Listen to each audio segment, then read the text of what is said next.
Ladies and gentlemen, Gungans and droids across our beloved empire, it's finally happened. CG said, you know what, you're right. It's inequitable. It's unfair. How can you be a galactic legend and get bullied around nonstop? Well, guess what? CG has finally heard us, and they've buffed Lord Vader to stop the Jedi Master Kenobi Commander Ahsoka Tano shenanigans. I know, right? Yeah, absolutely amazing. And guess what? All it takes. Hold on, wait. Why you guys don't stop applauding, guys? Just wait. Don't keep clapping. You haven't heard the best part yet. There we go. Lord Vader needs the Grand Inquisitor, a level 3 Datacron, preferably level 6, and really preferably a level 9 Datacon. And what you can do is you can finally school Jedi Master Kenobi and throw off those off-meta counters. Why'd you guys stop clapping? You guys are no fun. All CG's trying to do is just monetize reworks and fixes that they don't want to do for free. Come on, guys. Anyways, we have actually something important to talk about. The next Grand Arena starting up here very shortly. I've done some testing. I don't have a maxed out Inquisitor Datacron just yet. But if you have like a level 6 or even just a level 3 on Lord Vader, I've noticed my first week of Grand Arena, a level 3 with the cooldown reduction for every time they're applying debuffs really messes up the bounty hunter counter. I've been able to squeeze through sort of, but if you have Grand Inquisitor or just Inquisitors with Maul, level 3 and a level 6 Datacron, man, it's actually really darn tricky. And I wouldn't say don't worry about it. Don't worry about rushing for this guy because it's only going to be for 3 months here. And as it stands right now, fun fact, only about 2,000 individuals in Galaxy of Heroes right now have a Grand Inquisitor unlocked, give or take here. So I want to show you this, and then I want to show you what it looks like on defense and a PSA. If you're someone that likes to rock bounty hunters versus Inquisitors, Maul, Lord Vader, you might need to think twice here. Let me show you this fun little I hate Datacons. I hate that they're gating important viability, and instead of just buffing characters for free or doing reworks, now they're doing this. I mean, Omicrons, at least they're permanent in your roster. Anyways, let me just show you how this works. Lord Vader does his thing, and pretty much Commander Ahsoka Tano is going to be non-stop ability blocker control. Fifth brother, ideally, you want to go before the Grand Inquisitor. And keep in mind, these guys are crazy fast. They're unaligned forces, they're Empire, high base speeds. They get speed up with Lord Vader. You're going to outrun them and pull off some big plays. You're going to go get the ability block because if you have Purge, unresistible ability block. And the cool thing is now you just kind of play with your food a little bit. We're going to do this for a second. Yeah, I'll do a little bit of this, a little bit of that. Very nicely done. Let's go ahead and throw it a taunt. I mean, this team is going to be absolutely controlled. They do have a level 3 Datacron on the other side of the team. And here's the thing about Datacrons. Yes, I can do some cool things with it, but if they upgrade their Datacrons and get a maxed out Kenobi Datacron, it's just we reach an equilibrium that we've already kind of had before. So you're just pretty much playing catch up for the most part. We already talked about this. It's cool that I can do this, but if they get a max of Datacron, it's kind of like, you know, it's a zero net sum at the end of the day. Let's increase Commander Tano's cooldowns, and then we're just gonna pile drive this Kenobi right there. Keep going. Let's go and get the buff dispel. We had the buff unit in, which really helps us out. I'm just gonna go ahead for the time being, drop a basic right over there. They're probably gonna get the high ground in a moment. And here's the thing about the Lord Vader Datacron. With my Datacron that we have here, pretty much this guarantees that Vader's cooldowns are always being reduced by 1. So I feel like I'm constantly doing unshackled emotions, and especially this, I'm healing up my team a lot with Dark Hamburger because I'm always cutting down the cooldowns by 1 because he applies so many debuffs on the enemy team here. So Lord Vader, he definitely, even though he doesn't have the seasonal bonuses, he is definitely benefiting a ton from this particular Datacron set with all the extra cooldown reductions. And I mean, this team is just falling apart completely. Here we go.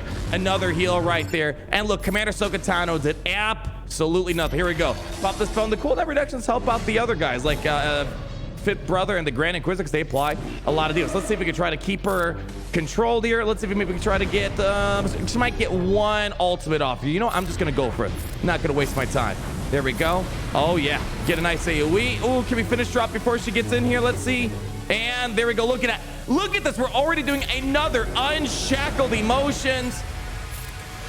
It's a pretty nasty combo. And what I'm worried about is how to beat this without a Galactic Legend. I mean, there is going to be some goodness. I'm just putting a full auto at this point right here. This is kind of what I was expecting with when the Inquisitors and the Grand Inquisitor came, was for them to get better, but it does require the Datacrons on them because on top of it as well, we have the level 6 Datacron which allows us to get stuns anytime an Inquisitor ally is dropping special abilities on him. And I don't have a maxed out Datacron, but the word on the street is if you get a maxed out Datacron, level 9 Inquisitor Datacron, if you have the second sister ability that lets her take a bonus turn anytime there's a stun, it gets pretty darn nasty, with second sister constantly taking turns and just dumping damage onto the enemy team. And apparently Inquisitors with a maxed out Datacron can beat Jedi Master Code, which I kind of suspected.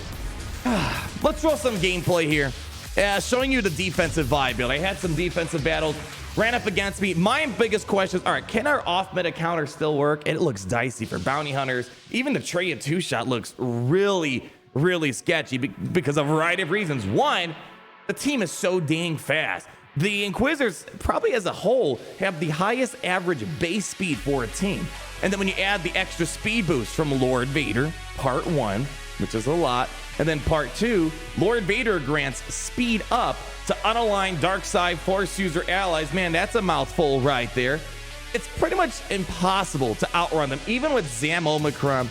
And the biggest thing about all this is, as a result, with the speed boost from Lord Vader, with all the speed up, of course, that they have here, is the biggest problem is Maul is going to get rolling extremely fast as a result, because Lord Vader starts, Maul goes, and you can't outrun that fifth brother opening a special ability. And on top of it, you're going to get stunned because of the Datacron. So there's all this unpredictability that goes along with it. And then Maul gets going because the second frenzy got triggered. So it's really difficult for Beskar Mando to carry the weight of the bounty hunters in that battle. And from all the testing, it looks like there was pretty much 0 out of 4 in terms of going up against them. You're able to kill off Maul, which is nice for a cleanup, but it's still a lot of a team to get through at the end of the day. And then the Grand Inquisitor comes in here, mainly if you mod correctly and have the fifth brother go first. Fifth brother gets that purge on everyone, and then the Grand Inquisitor can quickly come in.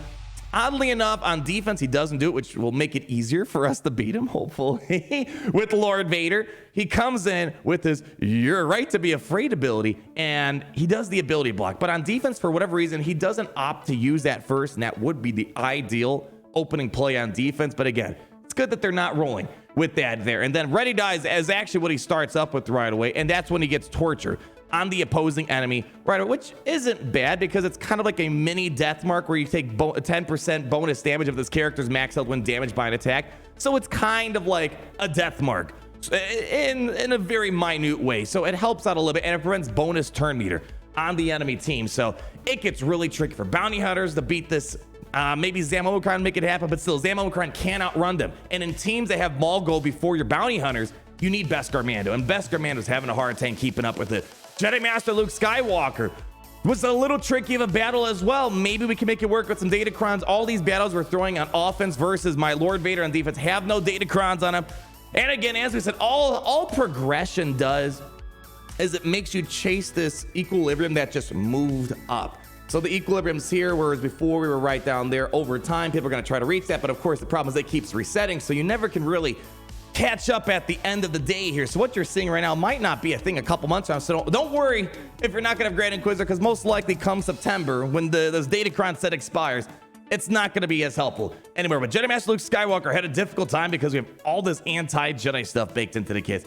Big ability blocks coming out the get-go. Maybe with Datacrons, it can make it a bit better. Good news is Supreme Leader Kylo Ren didn't seem to be two-faced, although there were a few instances where Daka was kind of getting a little iffy with her survivability, but luckily we kept getting the cleanse, we kept getting the health regen, so it was all okay at the end of the day. Jedi Master Kenobi without Commander Ahsoka Tano is very difficult. Beforehand, you didn't need Commander Ahsoka Tano to take on Lord Failure. You could just bring in a non-cat team. Cat-Mundi usually is preferred, and you can beat Lord Vader even if they had them all, which is one of the biggest things. Kenobi can do crazy things without Commander Tano. It seems right now, for this 3-month window, if you care about it, it looks like you're going to need Commander Ahsoka Tano to keep up with them. And that's, again, assuming you don't have Datacrons on it. If you have Datacrons, then at least have like the stun on special abilities for Galactic Republic, not even needing a maxed out level 9 for Jedi Master Kenobi. Some interesting things should happen as a result of having Commander Tano, Datacrons, all that other stuff on here. It's just the game's in such a weird spot where there are so many conditionals and everything we're talking about is like so temporary. Yeah, it's cool to see Lord Vader's better, but 3 months from now, is that not going to be the case? Again, we wanted some meaningful changes to at least let Lord Vader seem like he's on par with Jedi Master Kenobi. There's just been weird, uneven, inequitable treatment between Jedi Master Kenobi and Lord Vader, where Jedi Master Kenobi's been very baby. Developers have been very explicit. They don't want teams beating Jedi Master Kenobi with their lifter units unless it's a Galactic Legend of some sort. Yet for the longest time, bounty hunters without Omicrons, with Omicrons, can beat Lord Vader with Maul and Grand Arena. And then in territories, they gave us Boba Fett, Sign of Django, which didn't need a full new team of relic characters like the Inquisitors, and they can do it as well inside of territories against the lift units. So there's been this weird inequity going on right now, but I have a feeling one of their intentions with this first Datacron cycle was, instead of giving them the fixes outright to make Lord Vader better, they're always trying to find a way to kind of nickel and dime and make you pay for fixes and buffs in the game. And Omicrons, whatever, are fine. I know it's a progression, but at least you keep it at the end of the day. The fact that this is only temporary is a little bit off-putting, and this should really show the extreme example what Lord Vader's capable of here. Without Inquisitors, with the data concept that has a good amount of health steal. Health steal seems to be the meta composition for these Datacrons right now, especially for Lord Vader, when there's hundreds and hundreds of percents that can be increased on these Datacrons. It pretty much seems like that Lord Vader, you don't even need Maul anymore to beat Jedi Master Kenobi. Again, that's without Datacrons in the team, but even if they had Datacrons, Lord Vader probably still gonna hold the test of time because there's so much health steal on these Datacrons. For example, the Datacrons that we're running right now, just on level 4, 134% health steal. You know, if you could try to get health steal on every single one of the levels, and Lord Vader might just be unkillable, because even at this level, just one AoE, boom, reduces his cooldowns by a ton and heals a ton. And I think this is, people overlooked it a little bit. I mean, it was kind of one of those things I saw from a mile away, is that with these debuffs equaling cooldown decreases, Lord Vader's gonna pop the bigger hits more often, and it really throws your predictability off, because before there was a certain rhythm going after Lord Vader, but now you can't even see the cooldowns in the top right-hand corner like you could in Geonosis territory battles or territory battles in general. You don't know when he's gonna pop this off, and it's safe to assume he's gonna do it quickly. Cooldown of 5, usually every time he takes a turn, he's reducing it by 1, so really it's like a cooldown of 3, if that, and this is more like a cooldown of 2. So he really is using his basic now, and he's using the bigger abilities that really make him a lot more powerful, constantly healing the team, getting the buff immunity, healing immunity on the other team, and then of course, unshackled emotions, constantly getting that AoE out.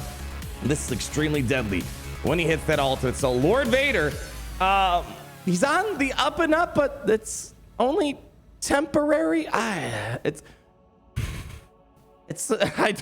don't even know what to say anymore about this stuff. It's important to show you guys, because we are going to this week, and probably some of you, probably only like 2,000 of you, are going to encounter this Grand Inquisitor, Maul, Lord Vader hybrid with the Datacrons, or at the minimum, some good amount of people have Lord Vader. If you're engaging with Datacrons at some minute level, at least getting to level 3 with some health steal on the first couple levels, cooldown reductions, it's definitely a different beast. And this is kind of what we were hoping they would do for free, because a lot of people pursued the most difficult Galactic Legend, and I don't think they're going to be happy that they only are going to have this for 3-ish months. I don't know. You guys let me know what you think. Yay, Lord Vader's buffed. He's more menacing, arguably now up to par Jedi Master Kenobi, but at what cost? All right, well, that's going to wrap it up for today. Leave a like, comment down below, subscribe. Leave a happy face. You know, I love Lord Vader down below. I don't know, something. Because it's always fun hanging out with you guys. You guys are an amazing audience. And as always, remember that it's great to be in the Empire today, temporarily for 3 months.